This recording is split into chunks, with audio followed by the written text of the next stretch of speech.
Hello everyone, welcome back to subject venture. Uttar Pradesh भूमि विधि के वीडियोस की सीरीज में ये अंतिम वीडियो है। इसके साथ ही आपकी लैंड लॉ पूरी तरीके से कंप्लीट हो जाएगी और मुझे उम्मीद है कि आप इन वीडियो सीरीज के माध्यम से अपने पेपर की तैयारी अच्छे से कर चुके होंगे और बाकी रिवीजन के लिए आप फिर से एक बार इनको देख लेंगे। तो चलिए वीडियो शुरू करते हैं। उत्तर प्रदेश जमींदारी प्रथा को निम्नलिखित में किस अधिनियम द्वारा समाप्त किया गया? तो जमींदारी प्रथा जो थी वो उत्तर प्रदेश जमींदारी विनाश और भूमि सुधार अधिनियम 1950 के द्वारा इसे समाप्त किया गया। आपको ये बात याद रखनी है। अगले क्वेश्चन को देखते हैं। चकबंदी योजना निम्नलिखित में किसके बिना लागू नहीं की जा सकती? तो चकबंदी योजना को लागू नहीं किया जा सकता जब तक कि आपत्तियों का निस्तारण ना कर लिया जाए। उत्तर प्रदेश जो चकबंदी अधिनियम 1953 का मुख्य उद्देश्य क्या है? तो इस अधिनियम के मुख्य उद्देश्य में कृषि का विकास है, जिससे कि खेती को एक जगह रख करके लोगों को सुविधाजनक तरीके से खेती करने के लिए प्रेरित किया जाए। उत्तर प्रदेश जो चकबंदी अधिनियम में कितने अध्याय हैं? तो या इस अधिनियम में 5 अध्याय हैं। उत्तर प्रदेश जोत चकबंदी अधिनियम 1953 में कितनी धाराएं हैं? तो इस अधिनियम में 54 धाराएं हैं। उत्तर प्रदेश जोत अधिनियम कब पारित किया गया? यह अधिनियम आपका 4 मार्च 1954 में पारित किया गया है।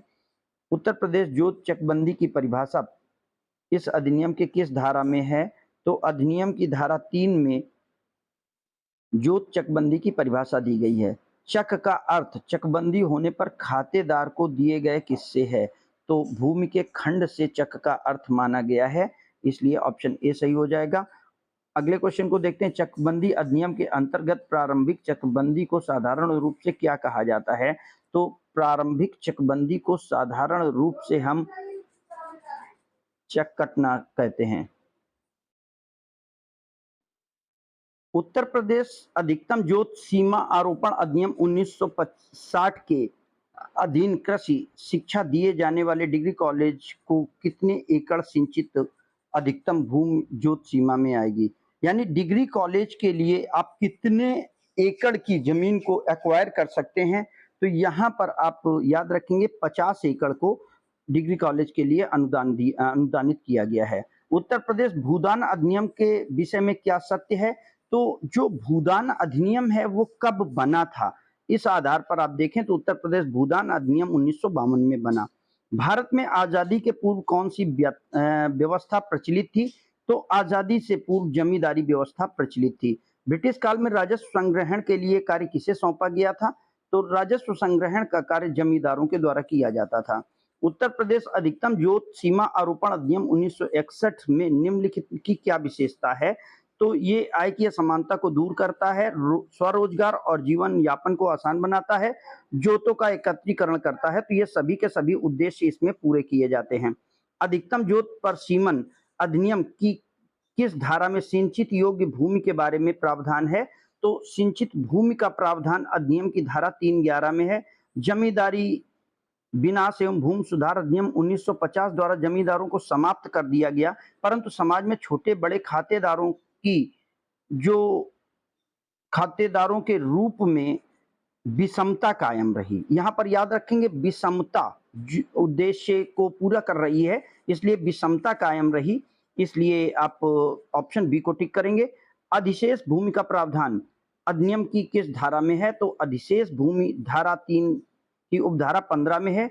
बाग भूमि के बारे में प्रावधान हमारा धारा 3 की उपधारा 8 में है। ऊसर भूमि पर उगे वृक्ष को क्या कहा जाएगा? तो अगर कोई वृक्ष जो ऊसर भूमि पर उग आया है, इसे बाग नहीं कहा जाएगा, ये बात याद रखेंगे। उत्तर प्रदेश अधिकतम जोत सीमा अधिनियम 1960 की धारा 3 के उप धारा 9 में किसका प्रावधान किया गया है? तो वहां पर जोत के बारे में बताया गया है। सीमा आरोपण अधिनियम की धारा 3(6) में किसे परिभाषित किया गया है? तो इसमें हम परिवार को परिभाषित पाते हैं। नेक्स्ट है अधिकतम जोत सीमा अधिनियम की कौन सी धारा जोतदार को परिभाषित करती है? तो इस अधिनियम की धारा 3 की धारा उपधारा 16 में जोतदार को परिभाषित किया गया है। अधिकतम जोत सीमा आरोपण अधिनियम के विषय में क्या सत्य है, यानी इस अधिनियम को कब लागू किया गया, तो ये अधिनियम 1960 में लागू हुआ है, इसलिए ऑप्शन ए सही हो जाएगा। उत्तर प्रदेश जोत चकबंदी अधिनियम कब लागू हुआ है, तो यह अधिनियम हमारा 8 मार्च 1954 में लागू हुआ है। उत्तर प्रदेश जोत चकबंदी अधिनियम 1954 की धारा 1 में निम्नलिखित में किसका प्रावधान है, तो हर अधिनियम में अधिनियम का नाम, उसका प्रारंभ और उसके प्रसार की बात होती है, इसलिए ऑप्शन डी सही हो जाएगा। चकबंदी विभाग किसके अधीन आता है, यहां पर राजस्व विभाग आ जाएगा, ऑप्शन ए सही होगा। चकबंदों खातेदारों की बिखरी जोतों को एकत्रीकरण के काम को क्या कहा जाता है, इसे चकबंदी कहा जाता है। चकबंदी लेखपाल के ऊपर आपका चकबंदी आयुक्त होता है, ऐसे ही राजस्व लेखपाल के ऊपर आपका कौन सा व्यक्ति होगा, तो ये सादृश्यता संबंधित लॉजिकल क्वेश्चन है, तो यहाँ पे जिला अधिकारी होगा। जो राजस्व लेखपाल है, राजस्व लेखपाल के ऊपर जिला अधिकारी माना जाएगा। अब उसके बाद हम बात करते हैं तहसील दिवस कब आयोजित किया जाता है, तो तहसील दिवस हमारा प्रत्येक माह के तीसरे मंगलवार को, प्रत्येक माह के प्रथम मंगलवार को, तो प्रत्येक माह के प्रथम और तीसरे मंगलवार को आयोजित होता है, इसलिए ऑप्शन सी सही हो जाएगा। अधिकतम क्षेत्र सीमा आरोपण अधिनियम किस धारा के अंतर्गत परिभाषित किया गया है, तो अधिकतम क्षेत्र की परिभाषा जो है वो धारा के 3 उपधारा 2 में दी गई है।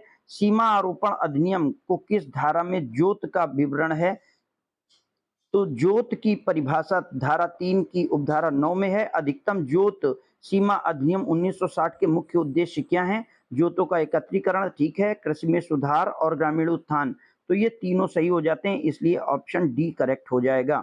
अगले क्वेश्चन की ओर चलते हैं। न्यास की संज्ञा किस भूमि को दी गई है, जो भूमि न्यास जिसे हम वक्फ कहते हैं, ट्रस्ट कहते हैं, अंग्रेजी में इसको हम ट्रस्ट कहते हैं, तो ये ए और बी दोनों को दी गई है। वर्तमान में जोतदारों की कितनी किस्में हैं, जोतदारों के प्रकारों में 4 प्रकार हैं, जिसमें असंक्रमण अधिकारों वाले भूमिधर, आसामी और सरकारी पट्टे वाले भूमिधरी अधिकारी नहीं होगा, तो वह भूमि जिसमें भूमिधरी के कोई अधिकार नहीं होंगे, तो चरागाह पे कोई अधिकार नहीं होगा, फौजी पड़ाव के लिए निश्चित भूमि और नहर और सीमाओं के अंदर की भूमियां इसमें नहीं आती हैं, इसलिए उपर्युक्त सभी डी सही हो जाएगा।